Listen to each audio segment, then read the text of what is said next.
राजकीय अध्यापक संघ ने सरकार के समक्ष 17 प्रमुख मांगे रखी। लंबित एरियर व पदोन्नति शीघ्र जारी करने की मांग। हिमाचल राजकीय अध्यापक संघ की राज्य कार्यकारिणी बैठक प्रदेश अध्यक्ष नरोत्तम वर्मा की अध्यक्षता में आयोजित हुई। बैठक में प्रदेश भर से लगभग 75 पदाधिकारी शामिल हुए। इस दौरान अध्यापकों से जुड़े लंबित मामलों के समाधान के लिए 17 सूत्रीय एजेंडा तैयार किया गया। बैठक में विभिन्न जिलों के पदाधिकारी व पूर्व पदाधिकारियों ने भाग लिया। संघ ने कहा कि सरकार के 4 वर्ष पूरे होने को हैं, लेकिन अध्यापकों की कई मांगें लंबित हैं।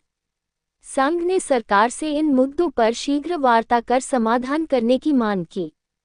संघ ने लंबित महंगाई भत्ता एरियर सहित जारी करने, छठे वेतन आयोग का एरियर देने और पदोन्नतियां शीघ्र करने की मांग की।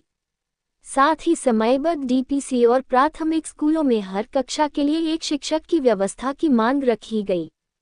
अध्यापकों से गैर शैक्षणिक कार्य न करवाने, भत्तों में संशोधन, सेवानिवृत्ति आयु 62 वर्ष करने और शिक्षा बजट जीडीपी का 6% करने की भी मांग की गई।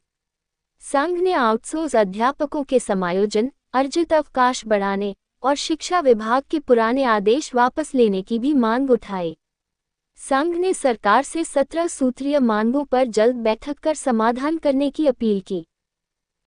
सर, आज भोरंज में आपकी राज्य कार्यकारिणी की बैठक हुई है, तो क्या इस बैठक में निर्णय लिए गए और क्या मुद्दे जो अब इस बैठक में उठे उनके बारे में बताइए।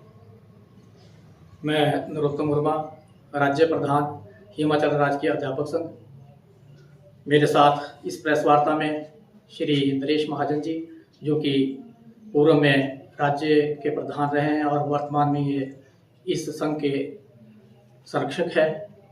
साथ ही मेरे महामंत्री राज्य श्री संजीव ठाकुर जी।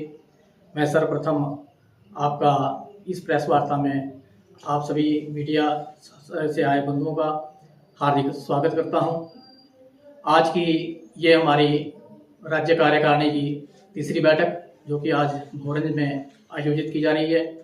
बहुत ही अहम मुद्दे इस बैठक में और कुछ जो हमारे राजकीय अध्यापक संघ की जो डिमांड है उस पर आज चर्चा होने जा रही है और कुछ उस पर चर्चा हुई है।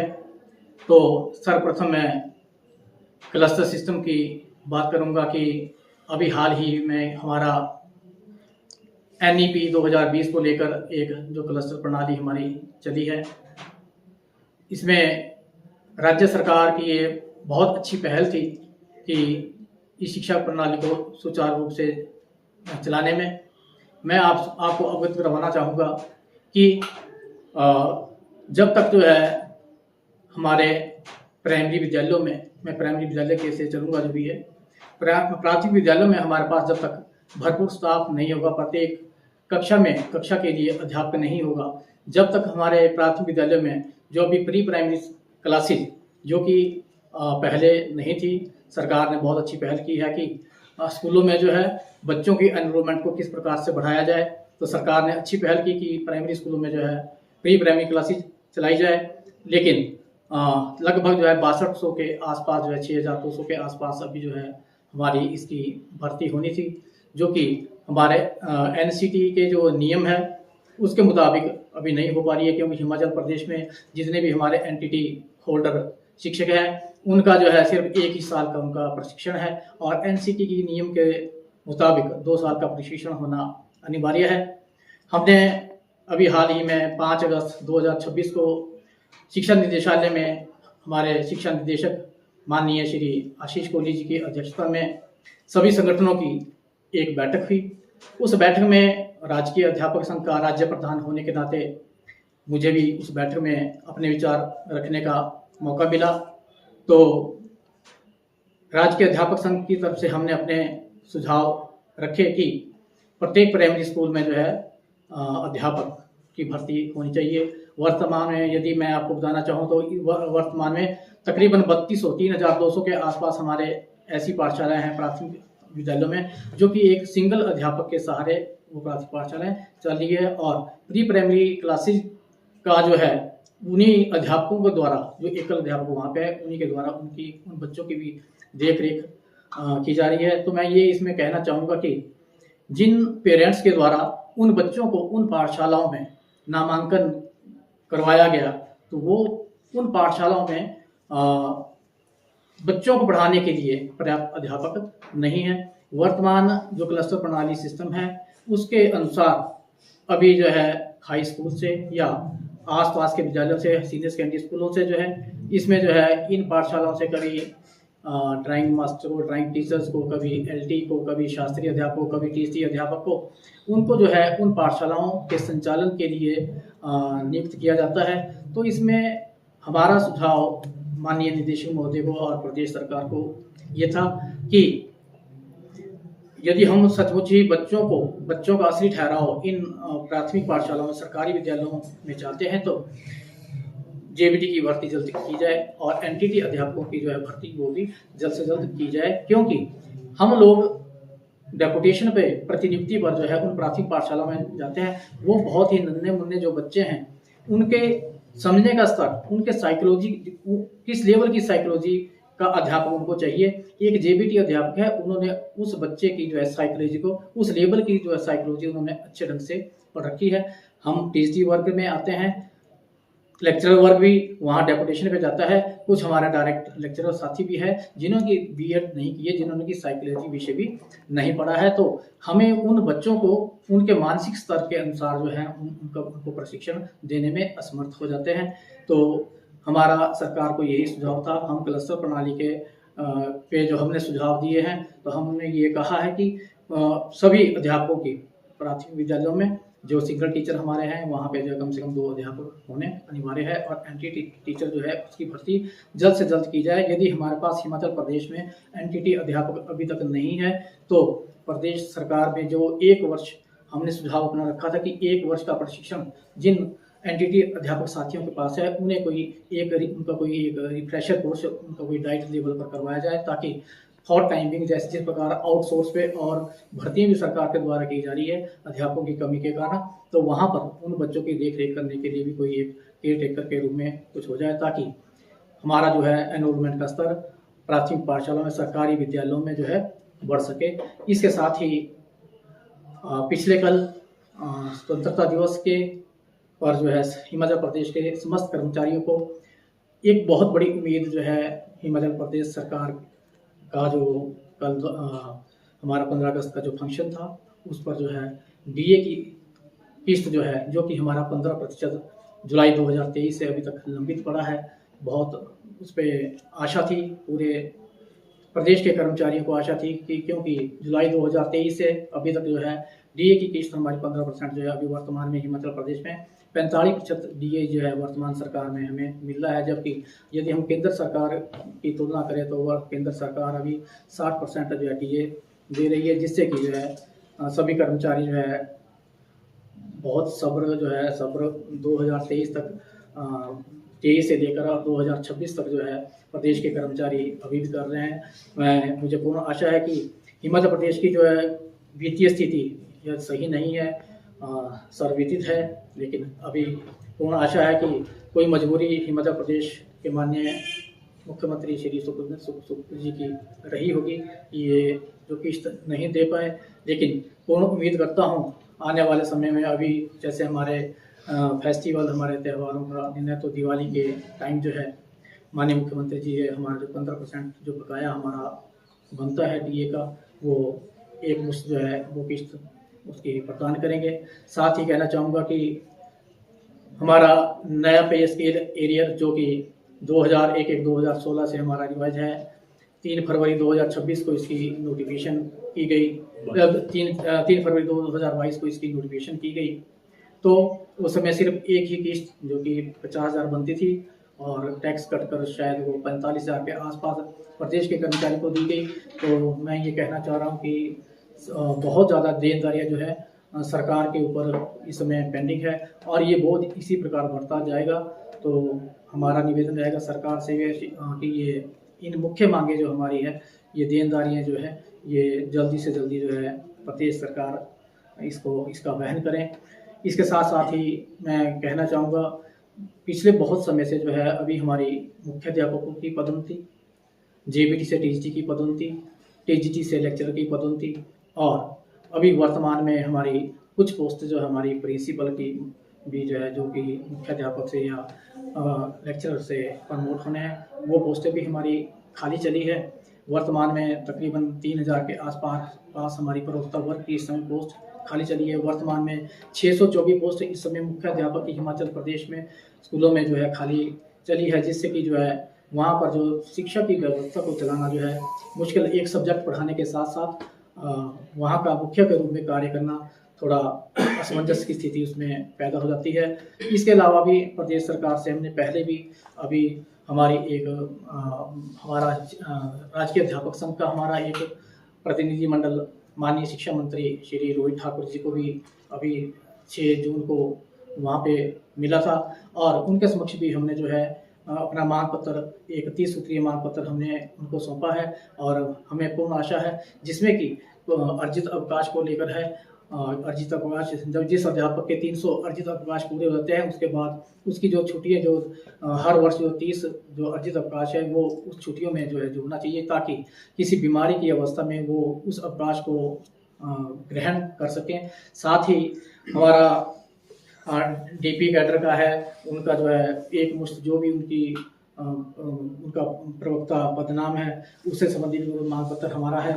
इसके अलावा कहना चाहूँगा एसएमसी अध्यापक है हमारे, जो कि अभी तक नियमित नहीं हुए हैं हमारे। इससे पहले आज से 25 वर्ष पूर्व की बात यदि मैं करूं तो हमारे आउटसोर्स पर कुछ कंप्यूटर शिक्षक साथी वो पिछले 25 वर्षों से संघर्ष जो है कर रहे हैं। वो 25 वर्षों से बच्चों को शिक्षा जो है वहाँ प्रदान कर रहे हैं कंप्यूटर अध्यापक साथी हमारे, लेकिन अभी तक उनके लिए कोई भी जो है स्थायी नीति, ठोस नीति नहीं बनाई गई है। तो मेरा प्रदेश सरकार से, शिक्षा विभाग से निवेदन है कि उनकी पूरी जिंदगी जो है वो किस प्रकार से अपने बच्चों का घर में गुजारा करते होंगे। तो मेरा प्रदेश सरकार से भी, माननीय मुख्यमंत्री महोदय से, माननीय शिक्षा मंत्री महोदय से और हमारे शिक्षा सचिव श्री राकेश कंवर जी से, उनसे निवेदन रहेगा कि जल्द ही इन कंप्यूटर शिक्षक साथी जो हमारे हैं उनके लिए एक स्थायी पॉलिसी का प्रावधान किया जाए, उन्हें कॉन्ट्रैक्ट में लाया जाए, ताकि वो जल्दी जो है रेगुलर इस शिक्षा विभाग में आ सकें।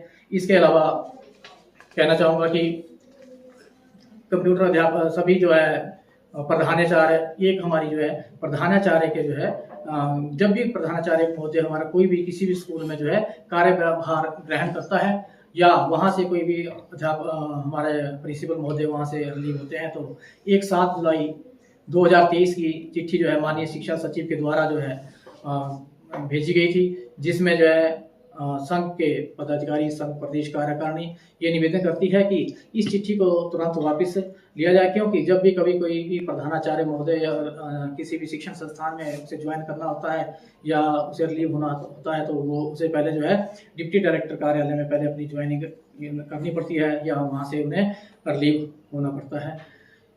इसी प्रकार जो अभी इससे पहले हमारा जो है 8 किलोमीटर के बाहर स्थानांतरण का या जो भी हमारा था, अभी वर्तमान सरकार में 30 किलोमीटर के दायरे में क्लबिंग का जो सिस्टम है वो 30 किलोमीटर का दायरा है, जबकि हिमाचल प्रदेश की जो भौगोलिक स्थिति हमारी है वो उसके मुताबिक नहीं है। 30 किलोमीटर का सफ़र करने के लिए कई घंटों जो है निकल जाते हैं। तो हमारा सरकार से निवेदन रहेगा कि ये दायरा जो है 30 किलोमीटर की बजाय इसे पहले की तरह ही इसे यथावत रखा जाए। आज इस बैठक में और भी अन्य बहुत से हमारे एजेंडे हैं और बहुत ही जल्दी प्रदेश की कार्यकारिणी माननीय मुख्यमंत्री महोदय श्री सुखविंदर सिंह सुक्खू जी से और श्री राकेश कंवर जी जो कि हमारे शिक्षा सचिव है, माननीय शिक्षा मंत्री श्री रोहित ठाकुर जी से और अभी निदेशक महोदय से हम इस मैटर पे मिल चुके हैं। तो बहुत ही जल्दी हमारी जो भी डिमांड चार्टर हम प्रदेश सरकार के सामने जमा करवाएंगे और अपनी मांगों को आशा करते हैं कि पूर्ण रूप से उन्हें मनवाने में कामयाब होंगे। जय हिंद, जय हिमाचल राज्य के अध्यापक संघ। नरेश महाजन, पूर्व में राज्याध्यक्ष और वर्तमान में चीफ पैटर्न हिमाचल राज्य के अध्यापक संघ। वर्तमान में मैं प्रधानाचार्य के पद पे राजकीय वरिष्ठ माध्यमिक पाठशाला नेरी नगर चौपाल जिला शिमला में कार्यरत हूँ और आज की हमारी ये बैठक है, इसमें मैं स्पेशल आया और मैं धन्यवाद करना चाहूँगा नरोत्तम जी और संजीव जी का कि इन्होंने ये बैठक बुलाई। बैठक बहुत ज़रूरी थी क्योंकि बहुत लंबे समय से सरकार और विभाग हमारी मांगों की और अनदेखी कर रहा है। मैं मेन बात करना चाहूंगा, मैं प्रधानाचार्य होने के नाते एक क्लस्टर हेड भी हूं। क्लस्टर सिस्टम सरकार ने लागू तो कर दिया, लेकिन क्लस्टर की जो बात रखनी चाहिए थी उसको नहीं रखी गई। ये तो मेरा सौभाग्य है कि मेरे अंडर अभी सिर्फ 3 ही प्राथमिक पाठशालाएं मेरे साथ जुड़ी हैं, लेकिन तीनों ही सिंगल टीचर स्कूल हैं। अभी पीछे जनगणना में ड्यूटी लगी तो मेरे अध्यापक जो है उसमें प्राइमरी के लगे, तो मेरी पाठशाला में स्थिति ये है कि 5 पोस्टें लेक्चरर की सैंक्शन है। सिर्फ एक ही लेक्चरर हिंदी के पिछले 3 वर्ष से कार्य कर रहे हैं। जब 4 पोस्टें मेरी अपनी ही लेक्चरर की खाली हैं, तो उसके बाद मुझे उन प्राइमरी स्कूल में भी उन जो एक सिंगल लेक्चरर है उनको भेजना है। मेरे पास जो है टीजीटी आर्ट्स का पद खाली है, पीईटी का पद खाली है, मिनिस्टर स्टाफ कोई नहीं है, वो सारा काम हमें देखना है। अगर यही स्थिति सभी स्कूलों में रहेगी तो मैं सरकार को यहां से कहना चाहूंगा कि आपका ये क्लस्टर सिस्टम जो है वो बिल्कुल निम्न स्तर पे आ जाएगा, शिक्षा व्यवस्था चरमरा जाएगी। इसको यथावत रहने दें। आप जेबीटी के पद जो है प्रत्येक स्कूल में 5 पद दें, ताकि वो बच्चे जो हैं, नन्हे मुन्ने बच्चे जो प्री प्राइमरी के साथ अटैच होके वो अच्छे से शिक्षा ग्रहण कर सकें और हमारे पास एक अच्छे विद्यार्थी आए। उनकी नींव मजबूत होगी तो विद्यार्थी आगे से अच्छा जाएगा। सभी पोस्टें भरी जाएं, सभी प्रकार की पदोन्नतियां जो लंबित है उनको किया जाए। सरकार के पास इस टाइम 400 प्रधानाचार्य के पद खाली हैं, 624 जो हैं वो हेडमास्टर के पद खाली हैं, 4000 लेक्चरर की पोस्टें खाली हैं। टीजीटी जो है वो ऑटोमेटिकली जब प्रमोशन चैनल खुलेगा तो वो अध्यापक आएंगे, तभी बच्चों का जो है वो शिक्षा का स्तर बढ़ पाएगा। ये पदोन्नतियां जल्द की जाएं और पोस्टें सारी भरी जाएं। मेरी तीसरी मांग रहेगी कि सरकार लंबे समय से जो है कर्मचारियों की देनदारियां उससे एक बजट की बात करती है कि फाइनेंशियल क्राइसिस है। सरकार ये बताए कि अगर फाइनेंशियल क्राइसिस इतने ही ज्यादा हैं तो अपने वो इतनी जो लंबी चौड़ी फौज की बात खड़ी कर रही है तो उसको पीछे ले ले, उसमें कम किया जाए। अभी और बात की जा रही है कि एक मंत्री और बनेंगे, कुछ ड्रॉप होंगे, वो पैसा वहां अभी 15 अगस्त को सभी स्कूलों में बोल दिया कि शिक्षा मंत्री मुख्यमंत्री माननीय सुखविंदर सिंह सुक्खू जी का लाइव टेलीकास्ट होगा। कई पाठशालाएं ऐसी हैं कि उनके पास वहां इंटरनेट की सुविधा भी नहीं है। और इस बार मोरोवर जो बजट दिए गए हैं, स्पोर्ट्स का जो मटेरियल 25,000 का आता था, उसमें आप अगर मटेरियल देखें तो वो निम्न स्तर का मटेरियल एक बॉक्स पैक करके भेज दिया गया और वो पैसा वहां पे खत्म। फिर बाद में एक चिट्ठी जारी की जाती है कि जिसका स्पोर्ट्स मटेरियल अच्छा नहीं है तो वो लिख के दे, वो वापस की बात। अरे मेरे को बताओ कि स्कूल में मुखिया लगाए क्यों गए हैं? अगर ये सारी बातें आपने सरकार के लेवल पे, विभाग के लेवल पे करनी है तो मेरे को लगता है कि आपको लगता है कि मुखिया नहीं चाहिए, तो शिक्षा जब तक मुखिया नहीं होंगे शिक्षा का ढांचा गड़बड़ा जाएगा। और ये जो कर्मचारियों की मांगे हैं, जो उनकी देनदारियां हैं, उनको सरकार जल्द से जल्द पूरा करे। ये बार बार बोलना कि चरणबद्ध तरीके से दिया जाएगा, इस बात को छोड़कर सरकार समय रहते अगर शिक्षकों को पैसा मिलेगा, शिक्षक जो है कर्मचारी तभी आगे वो अपना परिवार का भरण पोषण कर पाएगा। और सरकार ये क्लस्टर सिस्टम और ये पदोन्नतियां इनको जल्द से करे, यही मांग मैं रखता हूं। मुख्य संरक्षक होने के नाते मेरा काम है कि इस संघ का संरक्षण करना। जय हिंद, जय हिमाचल।